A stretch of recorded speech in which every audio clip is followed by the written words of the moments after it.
বিসমিল্লাহির রহমানির রহিম। আসসালামু আলাইকুম।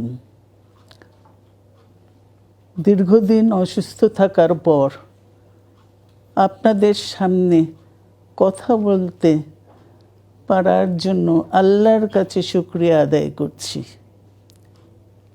আমার কারাবন্দী অবস্থায় আপনারা আমার কারামুক্তি ও রোগ মুক্তির জন্য সংগ্রাম করেছেন, দোয়া করেছেন। সেজন্য আমি আপনাদের সকলকে ধন্যবাদ জানাচ্ছি। দীর্ঘ আন্দোলন সংগ্রাম ও ত্যাগের মধ্য দিয়ে আমরা ফ্যাসিবাদী অবৈধ সরকারের কাছ থেকে মুক্তি পেয়েছি। আমি আন্তরিক ধন্যবাদ জানাতে চাই আমাদের বীর সন্তানদের, যারা মরণপণ সংগ্রাম করে এই অসম্ভবকে সম্ভব করেছে। শত শত শহীদদের জানাই শ্রদ্ধা।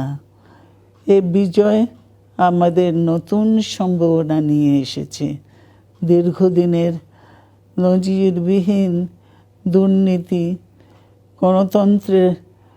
গণতন্ত্রের ধ্বংসের স্তূপের মধ্য থেকে আমাদের নির্মাণ করতে হবে এক সমৃদ্ধ বাংলাদেশ। ছাত্র তরুণরাই আমাদের ভবিষ্যৎ।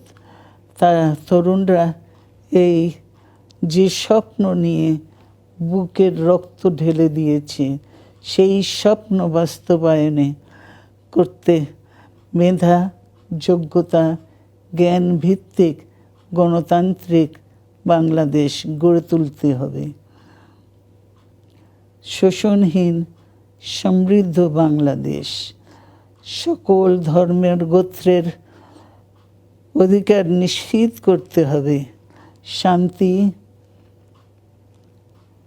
প্রগতি আর সাম্যের ভিত্তিতে আধুনিক বাংলাদেশ নির্মাণে আসুন আমরা তরুণদের হাত শক্তিশালী করি। ধ্বংস নয়, প্রতিশোধ নয়, প্রতিহিংসা নয়, ভালোবাসা, শান্তি ও জ্ঞান ভিত্তিক সমাজ গড়ে তুলি। আল্লাহ হাফেজ। বাংলাদেশ জিন্দাবাদ।